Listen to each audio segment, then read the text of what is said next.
Again বিসিবিকে আসলে হয়তো কোনো একটা জায়গায় ছাড় দিয়ে হলো এই বিশ্বকাপে আসতে হবে। বিসিসিআই এর সঙ্গে কিন্তু ইংল্যান্ডের, আপনি যদি ইংল্যান্ডের কথা বলেন পার্টিকুলারলি, খুব ভালো সম্পর্ক। বাংলাদেশের দলে ইংল্যান্ড রয়েছে, ইংল্যান্ডও একটা বিগ থ্রির একটা বিগ নেম। তো সেক্ষেত্রে বাংলাদেশের ম্যাচগুলো রিশিডিউল করতে হলে ইংল্যান্ডেরও এখানে একটা কন্ট্রিবিউট থাকতে হবে, তাদেরও একটা সে আমাদের মানে আইসিসির তো শুনতে হবে না, নিশ্চয়ই। সো বাংলাদেশের ভয়েস থেকে সেখানে মানে ইংল্যান্ডের ভয়েস নিশ্চয়ই জোরালো থাকবে। এই কিন্তু এই মানে এই ধরুন এই ডিসিশনটা আসলে সোললি উইথ বিসিবি এবং বিসিসিআই ছিল প্রথমে, এখন সেখানে আইসিসি, ফলে এখানে অন্য দেশগুলো আসলে অটোমেটিক্যালি বাই ডিফল্ট যে সিদ্ধান্ত Connected হয়ে সেটার গেছে। সঙ্গে মানতে হবে আসলে।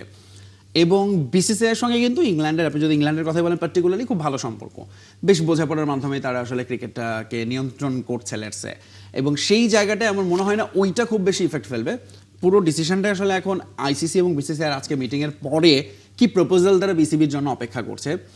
নিশ্চয়ই তারা এরকম কোনো বিসিবি বা মানে বিসিবি যেরকম হার্ড হিটিং অপশনে গিয়েছে যে আমরা বাংলাদেশ ভারতে খেলবো না, আইসিসি এবং বিসিসিআই তারা এরকম কোনো অপশনে যেতে পারবে না। তাদেরকে আসলে একটু নরম হয়ে বিসিবির সঙ্গে এখন অপশনগুলো নিয়ে আলাপ করতে হবে, এবং সেখানে এগেন বিসিবিকে আসলে হয়তো কোনো একটা জায়গায় ছাড় দিয়ে হলো এই বিশ্বকাপে আসতে হবে।